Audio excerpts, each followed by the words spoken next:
Magandang araw po sa inyong lahat. Ito na po ang karugtong ng Star Embracing Swordmaster, tayo na't simulan na natin ang kwento ni Vlad ng Sora. Nagsimula ang kabanata habang maingat na ginagamot ng priestess ang mga sugat ni Vlad na hindi pa tuluyang naghihilom. Habang ginagawa niya ito, nagsalita si Vlad at humiling ng espesyal na tsaa para kay Joseph, pati na rin ang ilang gamot mula sa mga elf. Sandaling napatigil ang priestess at tiningnan siya ng mabuti. Sinabi niyang maaari niyang ibigay ang hinihingi ni Vlad kung talagang gusto niya, pero hindi yun gaanong makakatulong sa taong pagbibigyan niya nito. Ipinaliwanag niya na ang mabilis na paggaling ni Vlad ay dahil sa mataas niyang vitalidad, isang bagay na hindi taglay ng karamihan. Dagdag pa niya, kahit gaano pa daw kalakas ang gamot na dadalhin ni Vlad, ay hindi ito magiging kasing epektibo sa ibang tao. Napaisip si Vlad at halatang nabahala. Sinubukan niyang magsalita, ngunit hindi niya natuloy ang sasabihin. Napansin ito ng priestess kaya medyo lumambot ang kanyang tono. Sinabi niyang bibigyan na lang niya si Vlad ng tsaa na iniinom mismo ng mga elf, dahil kahit papaano ay makakatulong ito sa pasyente. Nagpasalamat naman si Vlad, pero agad siyang pinaupo muli ng priestess at sinabing hindi pa tapos ang kanilang gamutan. Nang tanungin ni Vlad kung maaari na niyang alisin ang mga benda, diretso itong tinanggihan ng priestess. Samantala, papunta si Var-Adis sa silid ni Vlad at nagulat ito nang makita ang dalawang bantay sa labas. Napagtanto nito na nasa loob na ang priestess kaya dali-dali naman itong pumasok. Pagpasok niya, magsasalita sana siya, pero natigilan siya sa kanyang nakita. Nakita niya ang priestess na malapit kay Vlad habang pinapahira ng gamot ang kanyang dibdib. Sa tingin ni Var-Adis, parang masyadong malapit ang dalawa sa isa't isa. Hindi siya agad nakagalaw at nakakuyom ang kanyang kamao. Napansin siya ni Vlad at tinanong kung kararating lang daw ba niya. Napatitig naman si Var-Adis ng malamig at matalim na tingin. Agad na nagpaliwanag si Vlad na ginagamot lamang siya, pero halatang kinakabahan ito. Samantala, hindi man lang pinansin ng priestess ang sitwasyon at ipinagpatuloy lang ang kanyang ginagawa.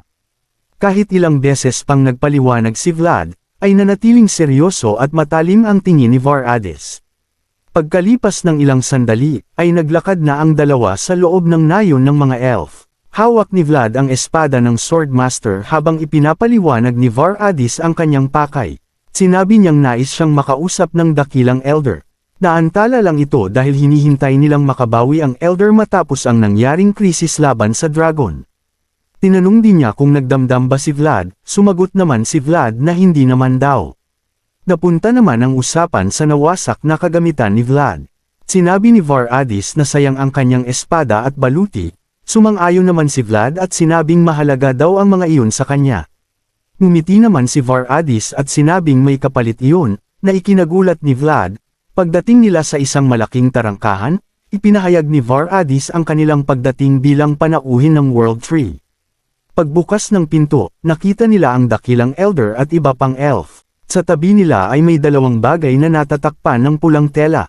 Malugod na tinanggap ng elder si Vlad at tinanong kung naging maayos daw ba ang kanyang pananatili sa kanilang lugar. Sumagot naman si Vlad na para daw siyang nasa sariling niyang tahanan. Sinabi ng elder na nais daw nilang tumbasan ang kanyang mga nasirang kagamitan. Sa utos ng elder, ay inalis ng mga elf ang mga pulang tela. Napamangha si Vlad sa kanyang nakita. Dalawang set ng baluti ang inihanda para sa kanya, isang mabigat para sa labanan at isang magaan para sa loob. Napansin naman nito ang nakasulat sa baluti, Vlad, ang tagapagtanggol ng mga bata. Ipinaliwanag ng elder na may natirang bahagi ng kanyang lumang baluti at isinama ito sa bagong set bilang pag-alala sa kanyang ginawa, ang pagprotekta sa mga bata at sa World Tree. Yumuko naman si Vlad bilang pasasalamat sa kanilang ibibigay. Pagkatapos, sinabi ng elder na maaari niyang kunin ang espada kung gustuhin nito.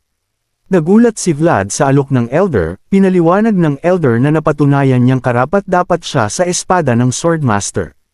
Ngunit tumanggi si Vlad sa alok ng elder, nagulat ang lahat sa kanilang narinig. Sinabi ni Vlad na tila may sariling kalooban ang espada at ayaw nitong umalis sa lugar ng mga elf. Pinitiwan niya ito, at nanatili itong nakatayo ang espada, natahimik ang lahat sa kanilang nakita. Sa halip, humiling si Vlad ng bagong espada, isang sandatang para talaga sa kanya. Hindi niya kailangan ng pinakamalakas na espada, kundi ang babagay sa kanyang sarili at ganap na maglalaman ng kanyang kalooban. Lumipas ang ilang oras, at nagbago ang eksena sa labas ng nayon. Naghahanda na si Augustine sa pag-alis. Sinabi niyang mukhang mananatili pa daw si Vlad sa lugar na ito. Sumagot naman si Vlad na aabutin daw ng 1 linggo ang paggawa ng kanyang espada dahil sa isang ritual. Nagulat naman si Augustine dahil hindi siya pamilyar dito, ngunit pinayuhan niya si Vlad na tanggapin na lamang nito ang lahat ng ibibigay ng mga elf. Pagkatapos, tinanong nito ang patungkol sa guru ni Vlad. Sinabi niyang maaaring makikita nito ang sagot sa talaan ng mga Dragon Slayer sa Imperial Capital, na iniingatan ng pamilyang Drajulia. Kung Dragon Slayer ang kanyang guro, tiyak na may tala daw nito roon. Dagdag pa niya, kahit na ang hari lang ang opisyal na nakapatay ng dragon, maaaring may mga iba pang hindi kilalang bayani na hindi nila kilala. Tahimik na napaisip si Augustine tungkol sa hinaharap ni Vlad at bigla nitong inabot ang isang barya, isang dukot, at ipinakilala ang sarili bilang si Augustine. Sinabi niyang gamitin ni Vlad ang kanyang pangalan kung sakaling makilala ang kanyang estilo ng pakikipaglaban. Nabigla si Vlad sa kanyang narinig, ngumiti ito at yumuko at nagpasalamat sa mga naituro nito sa kanya. Habang nakatitig si Augustine kay Vlad, naisip niya na sa buong buhay niya, at bilang lingkod ng imperyo, ngayon lang siya nakagawa ng isang bagay na para sa sarili niya, sa pamamagitan ni Vlad. Lumipat ang eksena na kung saan ay nasa kailaliman ng isang napakalaking aklatan sina Vlad at ang priestess. Napapalibutan sila ng matataas na estante habang abala sa pagbabasa ng mga sinaunang aklat. Sa paligid nila, kumikislap ang mga espiritu ng World Tree na parang maliliit na apoy at nagbibigay ng banayad na liwanag. Tumingin ang priestess kay Vlad at tinanong kung nakaalis na daw ba ang matandang kabalyero. Nang sumagot si Vlad ng oo, napabuntong hininga ang priestess na para bang gamaan ang pakiramdam nito. Nagtaka si Vlad sa reaksyon niya at tinanong kung bakit siya natuwa, ngunit nanahimik lang ang priestess at tumangging sumagot. Napailing si Vlad dahil hindi pa rin niya ito maintindihan. Maya-maya, nagbago ang usapan. Naging interesado ang priestess sa lugar na tinatawag na Dirmar. Tinanong niya kung totoo ba ang kwento patungkol sa napakalaking puting ahas doon. Kinumpirma naman ito ni Vlad ang alamat at sinabi niyang napakalaki ng nilalang at kayang lumunin ang lahat sa isang kagat. Dahil dito, nagsilapot ang mga espiritu sa priestess na parang natakot ito. Pinakalma naman ito ng priestess at nagbiro ang priestess na gusto nitong makita ang ahas balang araw. Sinabi pa niya na baka kamag-anak nila ito, mga espiritu ng World Tree. Nagtaka si Vlad kung may family tree ba ang mga espiritu. Sumagot naman ang priestess na hindi siya sigurado, pero tatawagan na lang niya itong uncle. Lalo namang nalito si Vlad at tila hindi nito maintindihan ang iniisip ng priestess. Pagkatapos, naging seryoso si Vlad. Tinanong niya kung kailangan pa ba ang komplikadong ritual para sa kanyang espada. Para sa kanya, sapat na daw ang isang simpleng longsword. Tumanggi ang priestess at sinabi niyang siya mismo ang gagawa ng espada gamit ang ritual.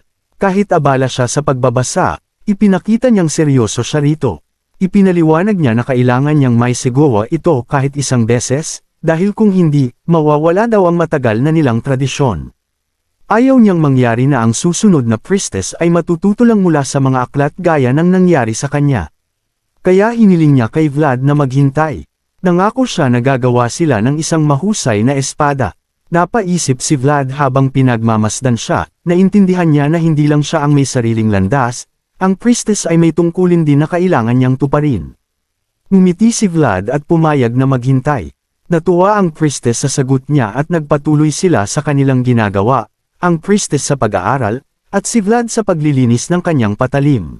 Tahimik at payapa ang kanilang paligid. Pagsapit ng gabi sa lungsod ng mga elf, nagtipon ang mga elf sa gitnang plaza. Halata ang pag-asa at kaba sa kanilang mga mukha. Nagtanong si Gertrude kung hindi ba mabigat ang ganitong responsibilidad para kay Vlad. Sumagot si Vlad na kinakabahan din daw siya. Nagsimulang tumunog ang mga tambol, habang pamwesto ang mga sundalong elf. Nakatayo naman ang priestess sa gitna, nakapikit at nagdarasal ito. Pagdating ni Vlad at Gerta, sinalubong sila ng Grand Elder. Tumangala ito sa langit at nagsalita tungkol sa araw at buwan, saka sinabi kay Vlad na ihanda ang kanyang isip. Ipinaliwanag ng Elder na kailangan niyang malinaw na isipin ang anyo ng espadang gusto nito, habang mas malinaw ang imahinasyon, mas magiging maayos daw ang resulta nito. Tumango naman si Vlad at sinabi nitong naintindihan niya ang ibig sabihin ng elder. Pagkatapos, ay pinaupo siya sa loob ng sagradong bilog at pinapikit. Lumapit ang priestess at sinabing simulan na daw ni Vlad ang pag-iisip. Nagsimula ang ritual at nagliwanag ang paligid dahil sa mahika ng mga elf. Sinabi ng priestess na ang sagot ay manggagaling sa loob ng kanyang sarili. Habang nakapikit si Vlad, may nakita siyang maliliit na apoy sa kanyang isipan. Unti-unti ito, lumaki hanggang naging parang isang malaking pagan ito. Naalala niya ang isang liwanag na parang bituin, nag-anyong hugis espada ito at nang inabot niya ito sa kanyang isip, ay biglang sumabog ang enerhiya at nagbago ang kanyang paligid. Napalilibutan ito ng mga paro-paro at may nakita siyang pinto na may liwanag. Pumasok siya rito at sa loob, nakita niya ang panday na dati niyang kakilala, ang taong tumulong sa kanya noon. Napangiti si Vlad at tila hindi ito makapaniwala, lumingon naman ang panday at ngumiti ito kay Vlad. Sinabi nitong gusto niyang magpagawa ng bagong espada. Sumagot naman ang panday na may espesyal siyang material, isang meteorite. Matibay at kakaiba daw ang material na ito. Hiniling ni Vlad na gawing simpleng longsword ang espada, ngumiti at pumayag naman ang panday. Sinimulan na nitong gawin ang espada ni Vlad. Una niyang pinainit ang metal at dito ay tinutulungan siya ng mga espiritu. Habang ginagawa ito, nagkwento si Vlad patungkol sa kanyang mga karanasan. Masaya nitong ikweninto lahat ng kanyang pinagdaanan, at masaya namang nakinig ang matandang panday. Hindi nagtagal, ay natapos na ang espada. Inilubog ito sa tubig at pinalamig. Iniabot ng panday ang espada at sinabing handa na ito.